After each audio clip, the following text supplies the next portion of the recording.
Mahabharata, Series Episode 5, Part 2. First campaigns of the Princess Drona prepares the princes for war. The day came when Drona judged that practice was no longer enough. He stood before the assembled princes, his eyes stern, his hand resting on his bow. "You have trained with wood and straw," he said. "You have fought one another in games. But the world beyond Hastinapura does not play. A king must face real enemies. A warrior must learn that the battlefield is not forgiving." The princes leaned forward. Their young hearts burned with eagerness. "Tomorrow," Drona declared, "you ride not to play, but to war. You will go against the kings who defy Hastinapura. You will test your strength, not on cousins, but on enemies. And in those battles, you will learn who you truly are." For each prince, these words sparked a different fire. In Bhima's heart, joy surged. He longed for combat, to feel his strength unleashed without restraint. In Duryodhana's chest, pride swelled. At last, he would prove himself equal, if not greater, than the sons of Pandu. Yudhishthira felt the weight of responsibility.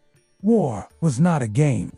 Lives would be taken, and justice must be preserved. Nakula and Sahadeva thought of honor, to fight cleanly, to serve their teacher, to carry the dignity of the Kuru line. And Arjuna felt destiny whisper. Every arrow he had loosed until now was but practice. This was the beginning of his true path. The first campaign begins at dawn. The army gathered. Chariots gleamed in the rising sun. Horses stamped the earth. Warriors armed the princes with bows, maces, swords, and armor. The people of Hastinapura lined the roads, cheering as their young princes rode out. For them, it was a festival, the promise of glory, the pride of their city. But in the hearts of the princes, the day was heavier. Each carried not only weapons, but ambition, envy, and fear. The army marched into neighboring lands, where smaller kings had withheld tribute.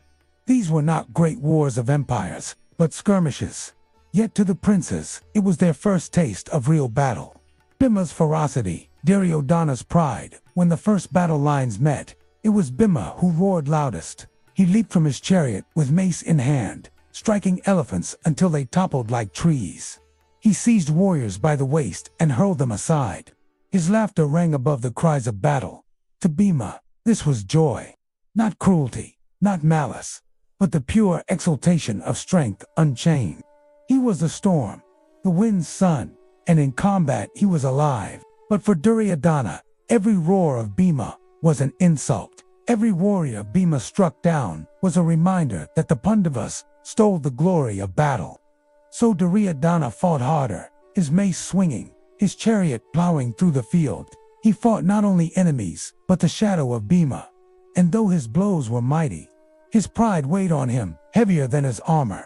The people cheered Bhima louder, and in Duryodhana's heart, envy smoldered deeper. Yudhishthira's wisdom, Nakula and Sahadeva's grace, while Bhima and Duryodhana thundered. Yudhishthira's hand remained steady. He guided his charioteer with calm words, his mind fixed on the wider field. He saw where the lines faltered, where soldiers broke, and directed reinforcements with measured command. Even in youth, his gift was not brute strength, but the calm clarity of a king. The twins, Nakula and Sahadeva, brought grace to the battlefield. Masters of horses, they drove their chariots with precision, weaving through chaos without falter.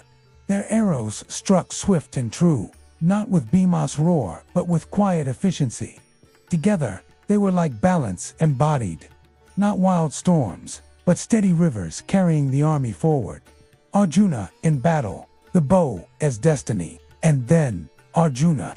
When he loosed his bow, it was as though the battlefield itself held its breath. His arrows moved faster than eyes could follow. They struck shields, split armor, pierced the crowns of warriors. At Drona's command, Arjuna performed feats no one had seen before. He struck arrows that split one arrow into three, that felled enemies without wounding their horses, that cut the weapons from foes while sparing their lives. The soldiers who watched whispered among themselves, "This is no ordinary prince. This is something greater. This is destiny." And in Arjuna's heart, there was no pride, only focus. His bow was not a weapon, but an extension of himself. Each arrow was a prayer, each strike a step upon the path fate had drawn for him. Lessons learned, rivalries deepened by dusk. The campaign was over. The neighboring king had bowed, tribute restored, victory claimed. The princes returned to camp, weary but triumphant. Soldiers sang their praises. Drona's stern face softened with pride. But within the victory lay seeds of division. The people cheered Bhima as the storm of battle. They hailed Arjuna as the unmatched archer. They praised Yudhishthira's wisdom, the twins' grace. And though Duryodhana had fought bravely, his name was not on the lips of the crowd. His heart clenched with envy. Always the Pandavas, he thought. Always their glory, their names, their praise. Must I forever walk in their shadow? In his heart, ambition and hatred grew side by side. And in the heart of Drona, satisfaction grew. He had seen his students prove themselves in battle. Soon, he would call on them for more. Not just for Hastinapura, but for his own vow. The princes had tasted battle, and victory was theirs. Yet, even in triumph, pride and envy grew. The storm of destiny gathered, one clash at a time. If you wish to march with them into the next chapter, subscribe, like, and share. Just as the Pandavas grew stronger together, this channel grows with your strength. And together, we will carry the Mahabharata to every heart.